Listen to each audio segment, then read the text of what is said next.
So I'll start with this. A couple of years ago, an event planner called me because I was going to do a speaking event, and she called and she said, "I'm really struggling with how to write about you on the little flyer." And I thought, well, what's the struggle? And she said, "Well, I saw you speak, and I'm going to call you a researcher, I think, but I'm afraid if I call you a researcher, no one will come because they'll think you're boring and irrelevant." And I was like, okay. And she said, but the thing I liked about your talk is, you're a storyteller, so I think what I'll do is just call you a storyteller. And of course, the academic, insecure part of me was like, "You're going to call me a what?" And she said, "I'm going to call you a storyteller." And I was like, "Oh, why not Magic Pixie?" I was like, let me think about this for a second. And so I tried to call deep on my courage, and I thought, I am a storyteller. I'm a qualitative researcher. I collect stories. That's what I do. And maybe stories are just data with a soul, and maybe I'm just a storyteller. So I said, "You know what? Why don't you just say I'm a researcher storyteller?" And she went, "There's no such thing." So I'm a researcher storyteller. And I'm going to talk to you today. We're talking about expanding perception. And so I want to talk to you and tell some stories about a piece of my research that fundamentally expanded my perception and really actually changed the way that I live and love and work and parent. And this is where my story starts. When I was a young researcher, doctoral student, my first year I had a research professor who said to us, "Here's the thing. If you cannot measure it, it does not exist." And I thought he was just sweet-talking me. I was like, "Really?" And he's like, "Absolutely." So you have to understand that I have a bachelor's in social work, a master's in social work, and I was getting my PhD in social work. So my entire academic career was surrounded by people who kind of believed in the life's messy, love it, and I'm more the life's messy, clean it up, organize it, and put it into a bento box. And so to think that I had found my way, to found a career that takes me, really one of the big sayings in social work is lean into the discomfort of the work. And I'm like, knock discomfort upside the head and move it over and get all A's. That was my mantra. So I was very excited about this. And so I thought, you know what? This is the career for me because I am interested in some messy topics, but I want to be able to make them not messy. I want to understand them. I want to hack into these things that I know are important and lay the code out for everyone to see. So where I started was with connection, because by the time you're a social worker for 10 years, what you realize is that connection is why we're here. It's what gives purpose and meaning to our lives. This is what it's all about. It doesn't matter whether you talk to people who work in social justice and mental health and abuse and neglect. What we know is that connection, the ability to feel connected, is neurobiologically, that's how we're wired, it's why we're here.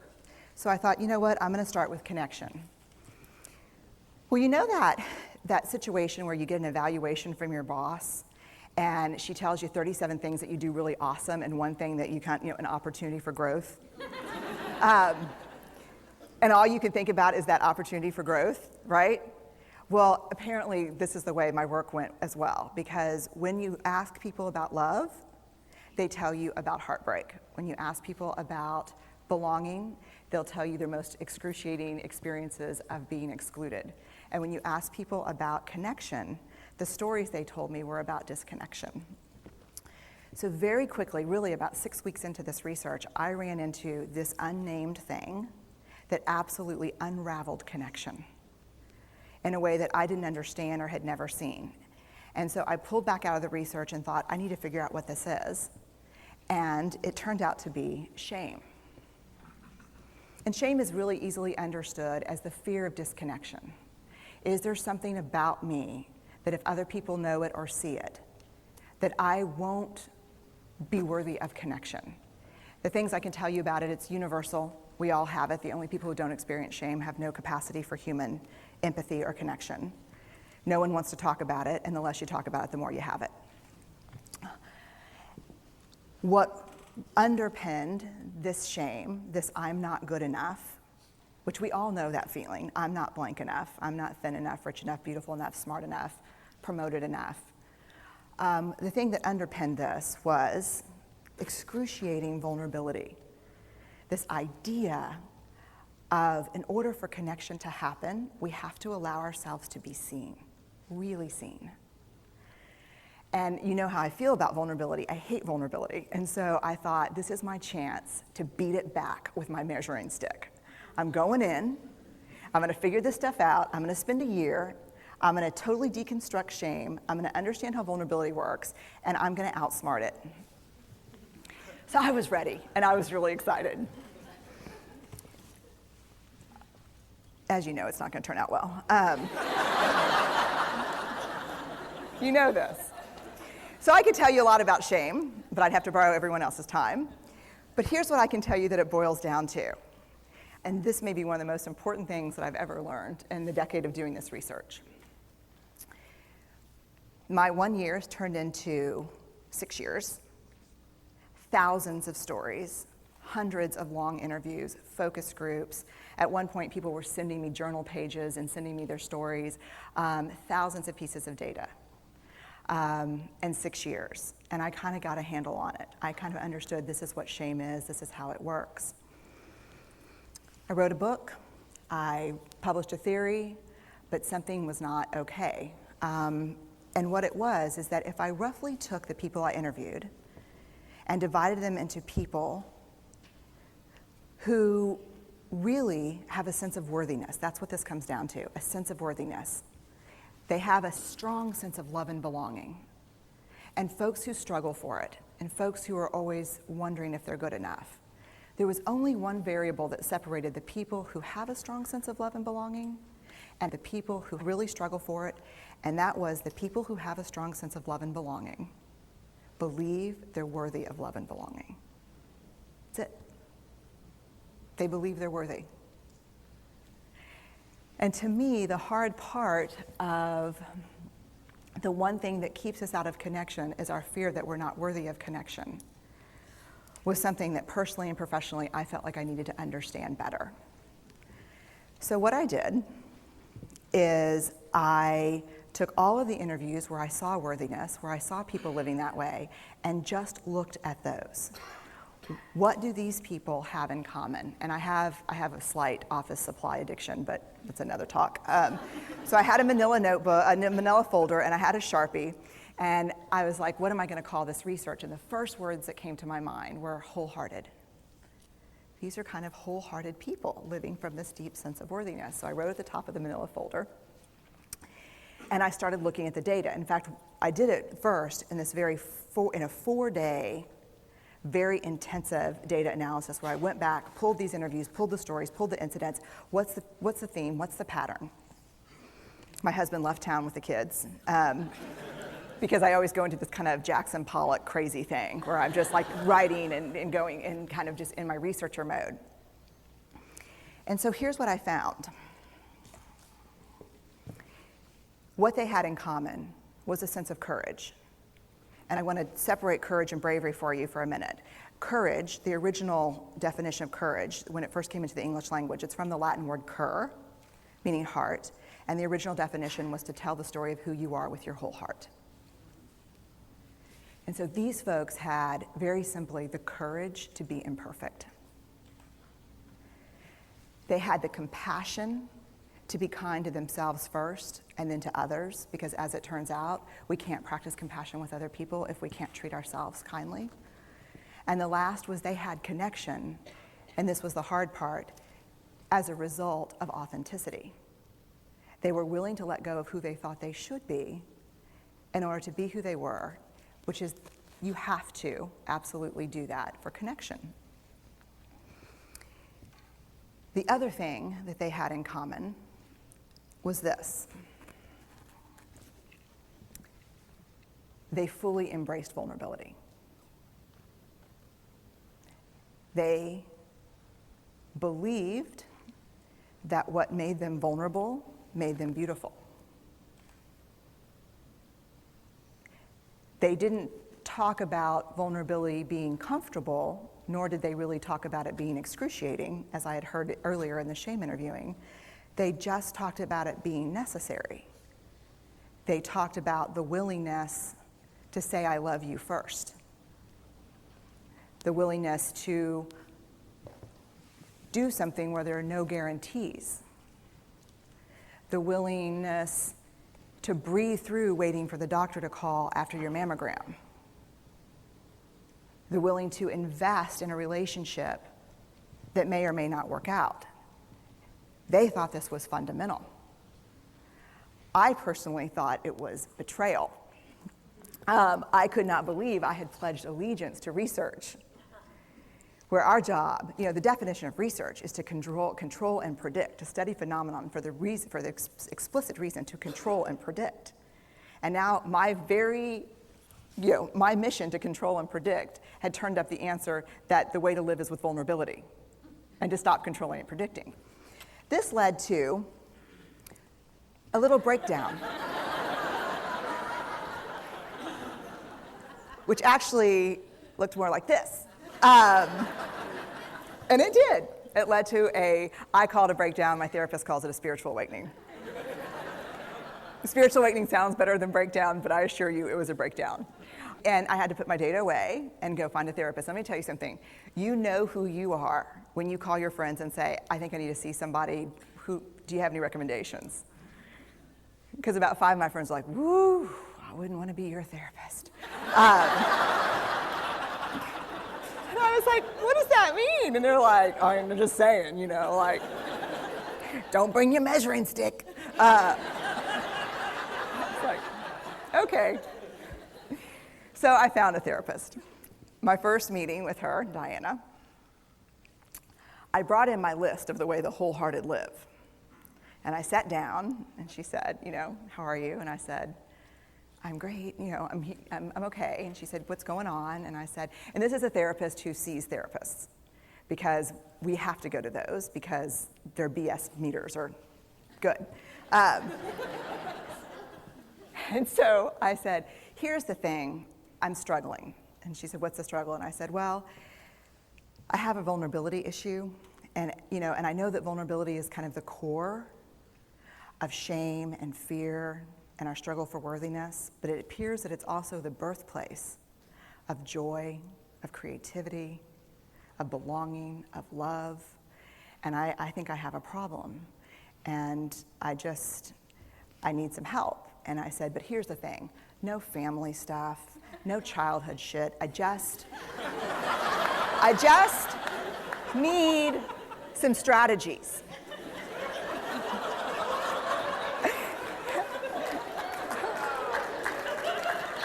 Thank you.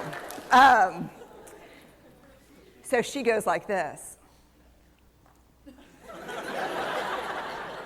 And then I said, it's bad, right? And she said, it's neither good nor bad. It just is what it is.